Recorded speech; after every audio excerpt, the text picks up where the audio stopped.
Hey guys, so today's video is going to be my introduction to my empties challenge for the year. So I'm going to do the Ultimate Reverse Rouge, which was started by Christina Chang here on YouTube, and the normal Reverse Rouge challenge is to use up $1,000 worth of products, because that's the amount it takes to be a Rouge VIB member at Sephora. I've never been that, but the goal is to use up $1,000 because that's it. So the ultimate would be to use up $2,000. I definitely want to hit $1,000, and I want to, like, my goal would be $2,000, and I'm counting makeup and skincare empties. And then on the spending side, it's to use less than $1,000, which I don't think will be an issue. The first time I even spent any money was this week, like was this or this month. It was this week, it was actually today, and I spent it on like a skincare item. So yeah, we're just gonna get into this, and I'm gonna pull up my spreadsheet that has all of my numbers, and we're gonna talk about everything that I have used up in the past few weeks. But before we start, my tea of the day is this delicious plum tea my mother made me this morning, and the candle of the day is Vanilla Marshmallow from Bloom and Prosper. It's a holiday candle, but we're okay with that. Okay, so what I'm going to do is I'm going to go through all my empties. I'm going to do my normal kind of empty talking through with it, and then I will give you how much I've used at the very end. Cool. So, like I said, my goal is $124. The first thing I used up were Frida and Joe bath salts. They were in a plastic container, so I have nothing to show you, but they were fine. They smelled good. I used them in the bath. They weren't like as nice as a bath bomb, but they were really nice, and it was nice to use them. I'm counting them as $0 because they came in a set of a bunch of Frida and Joe stuff, and I don't know how much the set costs, and I don't know how that much costs as part of the set, so I'm just not counting any of it. The next thing that I used up was a tiny sample of the Ghost Oil from the brand Poetic Blend. That was a $10 sample. It was really nice. I used it as a makeup remover. I will not be repurchasing it because there are cheaper things to use as as makeup removers. I don't really use facial serums. In fact, I'm about to start using one for a video. However, other than that, I don't really use them, and so there would be no point. And even if I were to use them, I'd probably pick a cheaper brand like Pacifica. The next thing is I used up one of my native deodorants. I love native deodorants. They're so good. They work so well. I love them. This one was $12. I think they're all $12. It was, I believe, the lavender and vanilla. I used it up a little bit ago. It worked really well. For repurchasing properties, for the repurchasing aspect, I do already have another native deodorant. However, I do try to look for cheaper options when I go to things like TJ Maxx or Ross that have natural deodorants marked down. I also like supporting smaller businesses. I tried out a Lush deodorant bar that I did not love, so while I do have another one, that's not my set in stone, only one I'm ever going to use. While I do think it is probably basically my holy grail, I do want to support other companies doing similar work, or maybe even better work, making it in glass, that kind of thing. Okay, the next thing is the Mario Badescu facial spray in aloe herbs and rosewater. It was the smaller one. It wasn't like the sample. I don't even know if they have samples of those, but it wasn't like the really large one. I know some people have the really large ones. This was $7. I will not be repurchasing. It was fine. It was a face spray. It was unnecessary. I mostly used it honestly as like a setting mist to try to like smooth out my powder.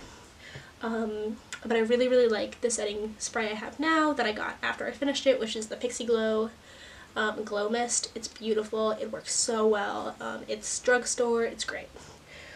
The next thing is the Stila Lip Glaze in Melon, which was $22.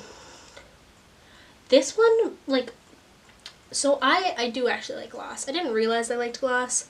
I think I like like a more liquidy gloss than like a thick gloss. The Stila Lip Glaze is definitely a thick gloss, but the Melon one in particular was very, very sticky. I'm wearing Kaleidoscope on my lips right now. It's also a Stila Lip Glaze, and it's not nearly as like thick and uncomfortable, and I've used other lip glosses in the time being. In fact, I have an empty that's a pink lip gloss, but I don't know what company it's from. It's like nameless, and so it's not even going on here.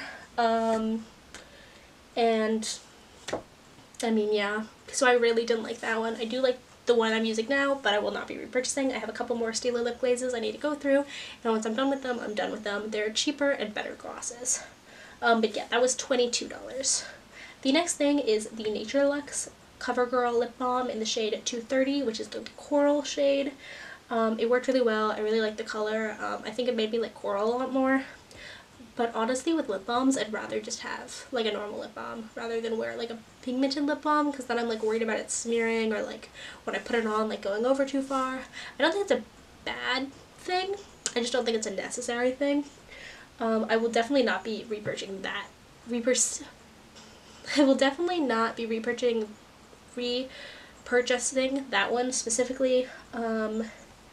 Generally, I don't know if I'll repurchase any lip balms, but there was nothing wrong with that one. I just don't really feel like I need to repurchase it.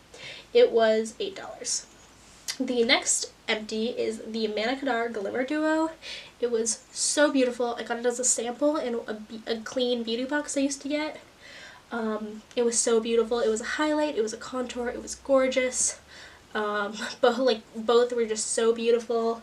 I'm calling it $0, mostly because you can't buy that individually. You have to buy it as part of one of their like glow sets. But yeah, it was beautiful. I definitely would have repurchased it. I looked to repurchase it. That's why I know you can only get it as part of the glow sets. So disappointing. Beautiful. Honestly, I might get one of their glow sets. I need to try a liquid highlight that I have of theirs before I decide if I'm going to get that. The next thing I finished was the Charity Pot. I believe it was the 1.7 ounce from Lush. I love Charity Pot. I do. They donate all of the proceeds to a charity. Usually the charity is on the top of the box. If you get the naked one, then like they'll tell you which one it is. It's really, really great. I really, really love it. I love what it stands for. I love Lush. I think it's a really good lotion. I think it's pretty affordable for being like a very clean lotion. I don't think it has a heavy scent, which is really nice because a lot of Lush products have a very heavy scent. I really enjoyed it. It was $8. I have more lotions, so I don't need to repurchase. I have more Charity Pots, so I don't really need to repurchase that one specifically. The next thing was the Vaseline in Rosy Lip Therapy. It was like the tin. So I was like using my finger, and then I got actually a lip brush to start using. It worked well. It was good. It was tinted pink because it was like rosy lip, and it smelled really nice because it was rose, but I really didn't like that it was tinted. Just because when it's something like that, I kind of just want to like put it all over my lips or even use it on like my hands, and I didn't like that it was like leaving pink after. And that was $6. The next thing was my Scrubby from Lush, which is basically like an exfoliating shower conditioner. It was amazing. It was lovely. It lasted me from October to February to like mid to end of February. So it was absolutely perfect in terms of timing. I needed it all winter to keep my skin hydrated, and it did exactly that. It was so great and so wonderful, and I'm probably not going to repurchase it now because I don't need it. Like I said, I have a ton of lotions, but in the winter, I think that's going to be my winter routine, is to get a Lush shower conditioner, and I really like the Scrubby one, so something will definitely have to like entice me to make me not get that specific one again. The next, and that was $8. The next thing is the Tarte Precision Liner in black. That was part of my Project Pan, and it dried up on me. It was $15. It finally got me to learn how to use liquid liners. I really liked it, but it dried out pretty fast. But I also have had it for over 2 years, using it very, very non-regularly. And I think it just dried out because I opened it like 2 years ago, and so yeah, I don't think it dried out like super quick. I'm not gonna repurchase that one just because I don't really support Tarte. I don't fully not support Tarte, I just don't really support Tarte as much as I like used to. I have a ton of Tarte stuff because I used to be like, Tarte is the end all be all. It's vegan, it's good for the environment because they greenwash, so I thought they were good for the environment. They're not, or at least they're not better than any other makeup brand. And so I'm not like fully against them. I don't not buy from them like Too Faced, but I don't like, I'm not gung-ho about Tarte anymore like I used to be. So I'll probably buy a different liquid liner, but I have a pencil, a gel liner, and a crayon that I need to use, so I'm going to try to use those up before I get a new liquid liner. The next thing is a travel size of Crest toothpaste. It was $1. The next thing was the CoverGirl Jumbo Balm Lip Perfection in the shade 3282, which is just like this pale pink shade.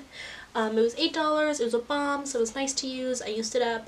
It was not the best. It was kind of like cakey on my lips. You know how like liquid lipsticks get kind of like really dry and it like exposes like all of the ridges on your lips? It was almost like that, but it was because it was like peeling off those areas, and it was just kind of weird. So I just like reapplied it a lot, which helped me go through it faster, but it was also like I did dig it out a little bit. I don't think I fully dug it out, but honestly I was at a point where I was like, okay, this is good, this is done, I don't need to do this anymore. That was $8. The next thing was my Burt's Bees hand salve. It was a metal tin and you would like use it on your hands. It was really thick, but I used it on my feet, on my hands, on my forearms, on my legs. It was really, really nice for the winter. I'm really glad that I decided to make that a part of my project pan when I did. That was $9 and I really, really enjoyed it. I'm not gonna repurchase it. Just because I have so many lotions. I might purchase another salve like in the winter months, but I also might get like gifted a salve because I was honestly just gifted a salve like a week ago from one of my friends who decided they didn't need it, and so they gave it to me. I guess it was decluttered to me then. It wasn't really a gift, but you know what I mean. So honestly I feel like I'll end up having one, or I'll have a lotion, and so I won't really want to get another salve. And if I do, I don't know if it'll be the Burt's Bees ones. The next thing was an EOS ball it was pink, or it was purple, and it was $3. I have a few more of those to go through. I left a lot of those at school though, so I'm not gonna be able to have access to them for the next month. I do have one somewhere, I think, and if not, I have lots of other lip balms I need to go through. I hate EOS. I don't think they work on my lips. I think they dry out my lips more when I use them. So I will not be repurchasing. I will use the ones I have, and I will beg people to stop giving them to me as gifts. The last thing was the Mary Kay Extra Emollient Night Cream. It was $4. I got it from my mom forever ago, and I finally just wanted to finish it because I used to use it when I had really bad chapped lips. I think it works great. I think MLMs are awful, and I don't want you or I to support them. So obviously I'm not repurchasing it. But yeah, so that was all of my empties. At least I think it was all of my empties. Sometimes I finish stuff and I don't think about it and I just get rid of it. And so that will play a factor in what gets counted and what doesn't get counted. But it is March. It is the middle of March. So we're about 2.5 months into the year. And that was $148. So a little bit more than a tenth, like a 15th of the $1,000 goal, which is like the minimum, but not at all very much of the $2,000 goal. I'm not going to do the math because I'm not that good at math. And now we're going to move on to what I've actually bought. So again, the goal is under $1,000. I do not think that will be that hard. I do not spend very much money on makeup or skincare. I tend to ask for it for birthdays, or I tend to get it decluttered to me because a family member will get something that they don't love or they'll use for a bit, and then they'll decide they don't like how big their collection is, or they just like are bored of something, and so they just want to give it to me instead of having to finish it themselves, and then I end up rolling it into a project pan or using it up just normally. So yeah, And it tends to be the gift that people get me because they know that I like makeup and skincare stuff. Like I said, my friend just gave me a hand salve. Now I have more lotions. So the first product that I got, both of these I actually got today. So I got a hyaluronic acid serum. It was $5.50 essentially. It was $5.48. And it was like 2.8 ounces, I think. It should last me for a while. I'm excited to try it. I'm gonna do a video like using it for 30 days and see how it affects my face. I'm really excited about it. And then I also got myself a stand mirror. I don't have it yet because I actually put it in like my sister's bag and I forgot to get it before I started filming, but I just needed a stand mirror for my desk. So I got a cheap one from Daiso. It was $1.50 because, you know, it was cheap and I just needed one, and I honestly think it'll last me for a while. I don't think it's like that big of a deal, and because I know that I'll be bringing my nicer one back home with me after the summer, I'd rather get a cheap one. I know it's kind of terrible because I'm like creating trash, but I honestly think it's gonna last me for a while, and I'm not gonna trash it as soon as like I get my nice one back. I will use it. But yes, that was $1.50. So my total so far of use is $6.98, and I have 993.02 left before I break my goal. Like I said, there's almost no way that I'm gonna break this goal. On the very, very off chance that I do, I think that if I get over 2,000 with how much I use up, and then I get under 1,000 with the amount, or if I get like a little bit over 1,000 with the amount that I spent, then I'm not gonna put myself out too much. But at the same time, again, like I said, I don't think I will spend over 1,000. I mostly get makeup as gifts because I figure out what I want and then I ask for it during my birthday or during Christmas or another time of the year you'd get gifts. I don't know. I don't think you get gifts or anything else, but I guess like Valentine's Day. But I got soap for Valentine's Day. Really, really nice soap. It smells great. I'm not even kidding. My boyfriend got me the Lush Lord of Misrule, which is like their Halloween scent. It's patchouli and black pepper. It's a very vibrant green. It looks like slime, like Nickelodeon level slime. And it smells amazing and I love it. And it was a great gift. But he wanted to get me makeup and I was like, I really don't need any makeup right now, so like don't get me any makeup, like. And so he got me that instead because he was like, you like soap. I do like soap. Yeah, sorry, that was a weird tangent, but if you made it this far and listened to me talk about nothing in particular when I was supposed to be talking about makeup and beauty products that I've used up, thank you so very much. And if you like this video, give it a like down below. I will update. I don't know exactly how often I'll update. I think I'll try to update whenever I get like 5 or 6 new empties. I don't want to do like monthly or like every 2 months because I don't know exactly how much I use up. I might start doing like monthly ones if I feel like I'm using up a lot each month, and it'd be better than me doing like a new video every like 2 weeks. While I'm home, I'm gonna try to use up a bunch of stuff that has been like half used that I left here, so there'll probably be another one of these coming out soon. But I really don't know. I'm gonna be quarantined for the next 4 weeks, and so I might do some online shopping. I might put in some orders. Honestly, that might affect my numbers a little bit, but other than that, honestly, I don't know how often things are going to change, especially with the spending side, because again, it took me 2.5 months to spend anything. Well, thank you so much for watching. Leave a like down below if you liked it, and you want to see more of these coming out. They will be coming out as I accumulate empties, not specific to month or anything else. Just like when I get 5 or 6 empties, I'll make a new video and update you guys. Leave a comment down below on thoughts or feelings you have on any of these products. Tell me if you like hyaluronic acid. I'm not trying to be like biased going into it, but like I would like to know. I'd like to be more educated, you know? Because I've heard a lot of good things. So like tell me your thoughts and feelings. And other than that, thank you so much for watching, and until next time, see you next time. Bye! Weren't you too scared to spell? No matter the cost, you about whatever I say. I'm falling off the edge into mosh pit sections of t-shirts.